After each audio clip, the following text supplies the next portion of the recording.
আহ, সত্যি এই যে মিডিয়া থেকে যা শুনতে পেয়েছি গতকাল, এবং কিছু ছাত্রছাত্রীও ফোন করেছে রাত্রিবেলায়, যে ত্রিপুরা মধ্যশিক্ষা পর্ষদের যিনি প্রেসিডেন্ট, উনি 3 দিন আগে যা বয়ানটা দিয়েছেন, বলেছেন যে বাংলা এবং রোমান হরফে ককবরক বিষয়টা লেখা যাবে, এবং যে বিষয়টাতে নিয়ে বহু আলোচনা চলছিল, এটা প্রায় সমাধানের দিকে চলে গেছে।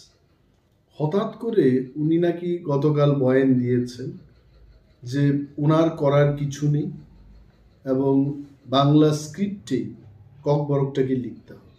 উনি যে এই ইউটার্নটা নিয়েছেন, ইট ইজ দুর্ভাগ্যজনক।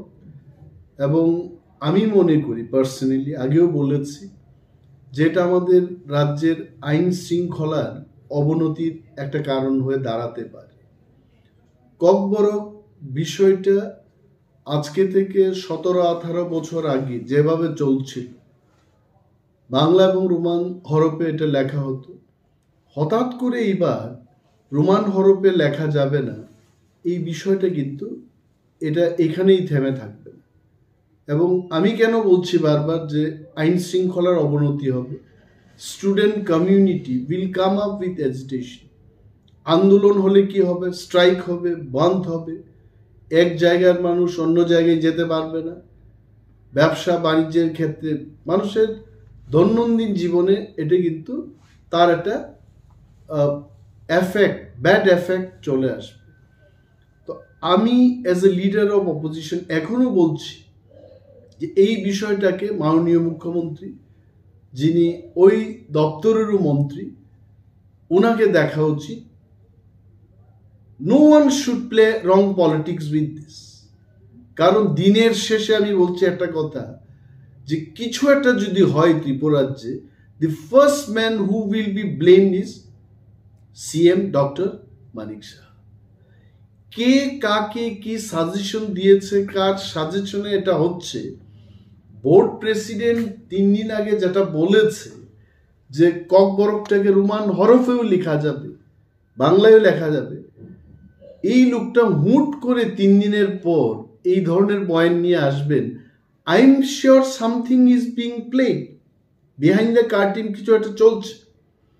কিন্তু আন্দোলনের পরিণতি এবং আইন শৃঙ্খলার অবনতির কারণ, এই দায়ভারটা কার কার ঘাড়ে চাপবে, এটা তার জন্য কিন্তু সরকার এবং মাননীয় মুখ্যমন্ত্রী দায়ী থাকবে। আমার মনে হয় it is my suggestion to the government, my humble suggestion. আমি গভর্নমেন্টকে, আমি সেই ব্যক্তি নই যে গভর্নমেন্টকে সঠিক বা সাংঘাতিক কিছু পরামর্শ দিতে পারবো, কিন্তু আমার মনে হচ্ছে যে মাননীয় মুখ্যমন্ত্রী এই বিষয়টাকে গুরুত্ব দিয়ে দেখে যেভাবে আগে চলতো ওইভাবেই করলে পরে কিন্তু ভালো হবে। প্রথম ব্যাপার হচ্ছে, যেটা আপনি জিজ্ঞেস করেছেন, যে আমাদের এখানে কোনো ইনফ্রাস্ট্রাকচার নেই। এই ব্যাপারে কিন্তু আমি আগেও বলেছি, 17 বছর ধরে রোমান স্ক্রিপ্টে যারা লিখছে তাদের পেপার কারেকশন হচ্ছে। তাহলে ওই টিচাররা কোথা থেকে আসলো তখন? এই 17 বছরের যে ধারাবাহিকতা, এটাই প্রমাণ করছে যে আমাদের কাছে ইনফ্রাস্ট্রাকচার রয়েছে। এবং ত্রিপুরায় এমন কোনো টিচার নেই, আমি দায়িত্ব নিয়ে বলছি, ত্রিপুরায় যারা পড়াশোনা করছে সিবিএসসি থেকে, ক্লাস 1 থেকে ABCD পড়ানো হয়ে থাকে, রোমান স্ক্রিপ্ট কেন জানবে না? 1 নম্বর। 2 নম্বর, এই যে সিবিএসসির লেটারের অপেক্ষায় আছেন এবং সেই কারণেই TBSC সিদ্ধান্ত নিতে পারছে না, উনি এটাই তো বলেছেন। My question to the board president is TBSC running on the instruction of CBSE? TBSC is a state subject, এটা রাজ্য সরকার কর্তৃক নিয়ন্ত্রিত। এবং যদিও শিক্ষার ব্যাপারটা, এটা not only state matter, not only central গভর্নমেন্টের ম্যাটার, এটা কনকারেন্ট লিস্ট, অর্থাৎ রাজ্য সরকার এবং কেন্দ্রীয় সরকার শিক্ষানীতি তৈরি করে থাকে। Both the government, they consult each other and do. But Kokborok being the language only in Tripura, এই ব্যাপারটা কেন্দ্রীয় সরকারের চাইতে রাজ্য সরকার আরো ভালোভাবে বুঝছে, এবং ককবরকটা তো আর কোথাও করা হয় না।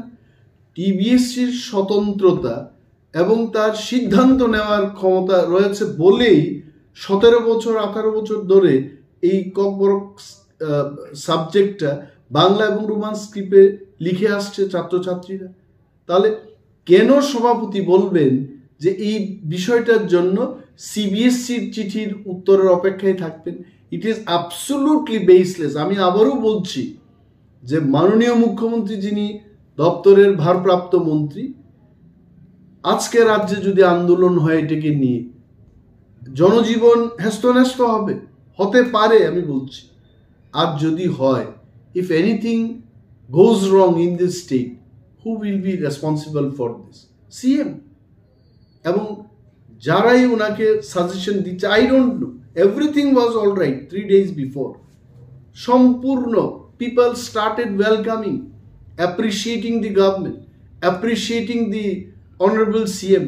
হঠাৎ করে এই জায়গায় আবার ওনারা চলে যাবেন, এটা কিন্তু দেখার ব্যাপার আছে। My appeal, my humble suggestion to the government is, আগের যে প্রথা ছিল সেই প্রথাতে চালু থাকুক, এটাই আমার বক্তব্য থাকে।